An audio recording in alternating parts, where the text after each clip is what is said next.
परमात्मा कबीर जी हमें याद दिलाते हैं कि इस झूठे सुख को सुख कहे, ये मान रहा मनमोद, भाई सकल जबीना काल का, कुछ मुख में कुछ गोद है।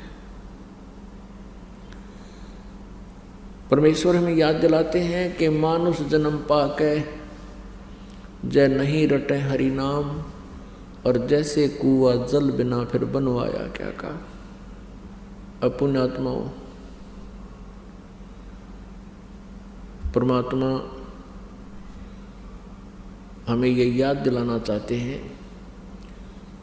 कि तुम जिस लोक में रह रहे हो ये तुम्हारा अपना स्थान नहीं है, और जिसको तुम अपना भगवान मान रहे हो, स्वामी मानते हो काल को, ये तुम्हारा स्वामी नहीं है, ये तुम्हारा हमदर्द नहीं है, ये तुम्हारा शत्रु है, और तुम इस शत्रु को मित्र मान रहे हो। अपुण्यात्माओं, यहाँ जो दशा जीव की है, प्रत्येक प्राणी कितना कष्ट उठा रहा है, किसी को चैन नहीं, सपने में भी चैन नहीं इस प्राणी को, चाहे प्रधानमंत्री बना हो किसी देश का। और आम व्यक्ति का तो कहना ही क्या है, क्योंकि हम राजा को ज़्यादा सुखी मानते हैं। कोई भी प्राणी इस पृथ्वी पर सुखी नहीं है, लेकिन इस झूठे सुख को ही हमने सुख मान लिया। तो ये कारण क्या है? परमात्मा को दयालु कहते हैं, और यदि परमात्मा दयालु है तो ऐसे कर, ऐसे जुल्म जो आज जीव पर हो रहे हैं, तो ये दयालु परमात्मा की डेफिनेशन समाप्त हो जाती है। जो हमारा पिता है, हमारा अपना है, वो कबीर देव है, और उसका लोक सतलोक है। हम वहाँ रहते थे, वहाँ कोई कष्ट नहीं था, ना मृत्यु थी, ना बुढ़ापा था, कोई अंग भंग नहीं होता था, और वहाँ किसी प्रकार का राग द्वेष नहीं, ना कोई भाई बंटवारा है। परमात्मा के दरबार में किसी वस्तु की कमी नहीं, अभाव नहीं। सदाबहार वृक्ष हैं, सदाबहार पेड़ पौधे हैं, वहाँ का सब अमृत आहार है, वहाँ का जल भी अमृत है। जैसे पवित्र गंगा जी, पवित्र गंगा का जो जल है ये सतलोक से आया हुआ है। ये एक एग्जाम्पल है आप जी के लिए कि ये जल आप कहीं रख लो, कितने दिन तक रख लो, ये कभी खराब नहीं होता। और ये गंगा सतलोक से आई, ये विष्णु जी के धाम में, उसके बाद फिर भगवान शिव जी के धाम में, और शिव जी के धाम से फिर यहाँ पर आई है। तो इससे आप अंदाज़ा लगा सकते हो कि उस लोक में ऐसे दूधों के सरोवर भरे हैं, समुद्र हैं, क्षीर समुद्र, दूधों के सरोवर भरे हैं, समुद्र भरे हैं, वो खराब नहीं होता दूध। और फलदार वृक्ष हैं, वहाँ ऐसा ही जीवन है जैसा आप यहाँ मनुष्य शरीर है, ऐसा ही मानव शरीर आपको वहाँ मिलेगा। आपका वहाँ शरीर जो है 16 सूर्य जितनी रोशनी वाला नूरी होगा, उसका इतना सुंदर नूर होगा जैसे 16 सूर्य का प्रकाश हो, पर गर्मी ना हो उसमें। और परमात्मा पूर्ण ब्रह्म का वहाँ भी मनुष्य जैसा ही शरीर है, पर उसकी उनका तेज बहुत अधिक है। एक रोमकूप में करोड़ सूर्य मिला दे, करोड़ चंद्रमा, तो भी परमात्मा के एक रोमकूप की रोशनी अधिक है। इतना नूरी शरीर है परमेश्वर का, पूर्ण ब्रह्म का, सत्य पुरुष का, कबीर देव का। तो पुण्यात्मा, हमने यहाँ से तो मरना पड़ेगा, ये तो कोई माने या ना माने, यहाँ से मृत्यु अवश्य होगी। एक विचार करना कि आपकी यहाँ मृत्यु होगी और जिस वस्तु को, जिस परिवार को आप अपना मानकर यहाँ सेट हो गए हो, आप स्थित हैं, आप निश्चिंत हुए बैठे हो, आपकी मृत्यु के उपरांत ये आपका परिवार आपका नहीं है। हो सकता है संस्कारवश आपकी मृत्यु के उपरांत आपका पुनर्जन्म नाइजीरिया में हो जाए। एक देश है नाइजीरिया, जहाँ काले काले से और इसे दूसरी टाइप का आहार, वहाँ बोली भी और तरह की, क्योंकि हमारे संस्कार रले मिले हैं। जब सतयुग प्रारंभ होता है उस समय कोई मजहब धर्म नहीं होता। अभी भी द्वापर तक भी कोई अलग धर्म नहीं थे। द्वापर के बाद कलयुग में इस काल ने ये खेल खेला, हमारे को डिवाइड कर दिया। तो आज कोई मुसलमान बना है तो वो हिंदू को अच्छा नहीं मानता, यानी धार्मिक आधार से, और हिंदू हैं वो मुसलमानों को अच्छा नहीं मानते धार्मिक आधार से। और हम अपने अपने धर्म में और अपने ही ग्रुप में सर्वोत्तम मानते हैं अपने आप को।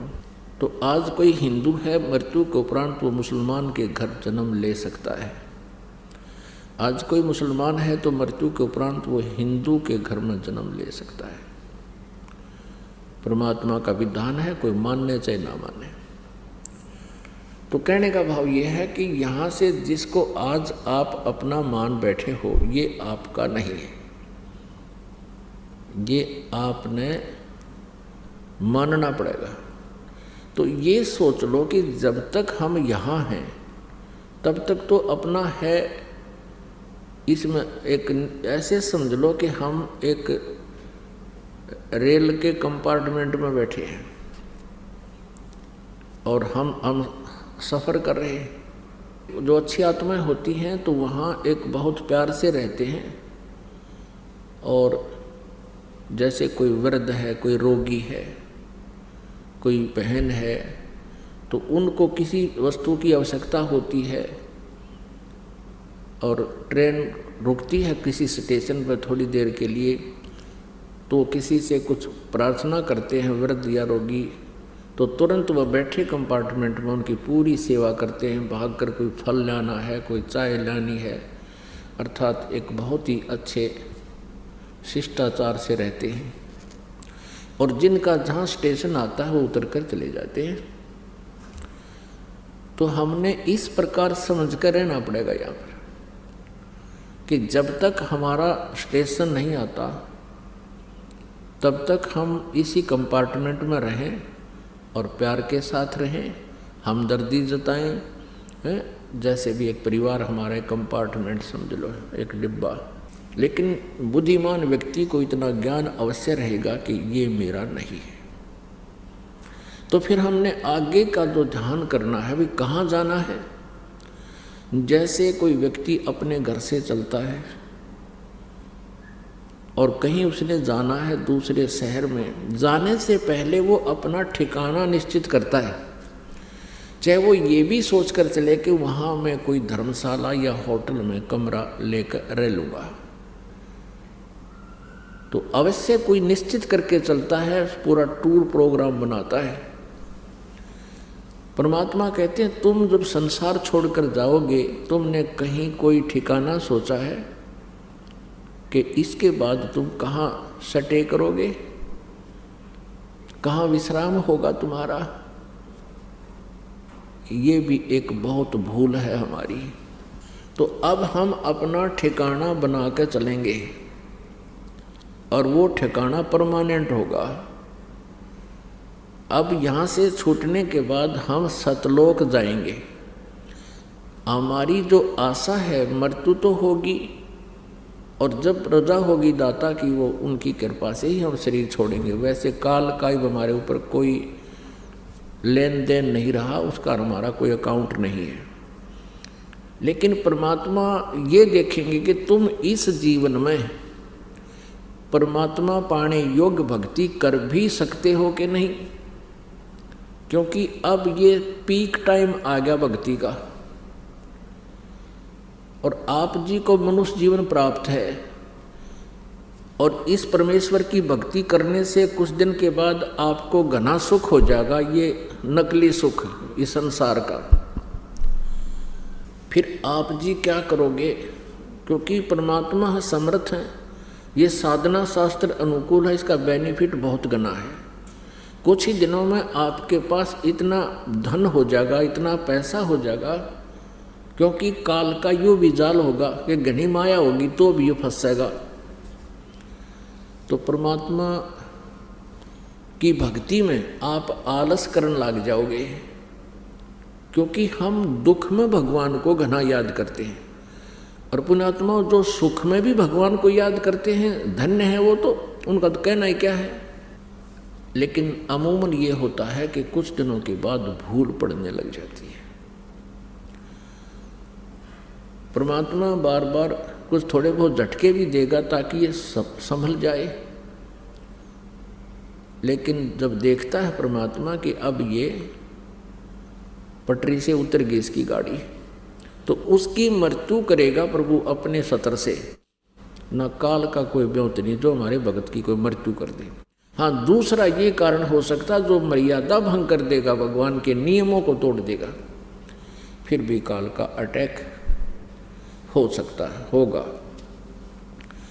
तो फिर परमात्मा क्या करेगा? जैसे तुरंत उसको मानव जीवन देगा, और मानव जीवन अब ये परमात्मा का ये ज्ञान विस्फोट हो चुका है, पूरे विश्व में जाएगा। अब पुनर्जन्म होते ही उस पुण्यात्मा का सीधा यहीं प्रवेश होगा। हम देखते हैं छोटे छोटे नवजात बच्चे, कोई तेनू का जी 11 दिन का है लड़की, आज सीधे यहीं लेकर आए हैं। अब वो प्यारी आत्मा बेटी कितनी पुण्यकर्मी है, उसकी आंखें भगवान के दरबार में खुली और सच्चे ज्ञान में खुली। नहीं तो बुढ़िया कर ना जाने कहाँ लिए धक्के खुआओ उसमें, जरा कुत्ते मुत्ते वह माथा टेकवाओ उस पुण्यात्मा का। तो ये एक शुभ संस्कार, और अच्छे प्राणी को मालिक अपने हिसाब से उसको जन्म और मृत्यु करेगा। अब तो प्रसंग चल रहा है कि हम यहाँ से तो जाना होगा, तो हमने ये टारगेट बना लेना चाहिए कि हम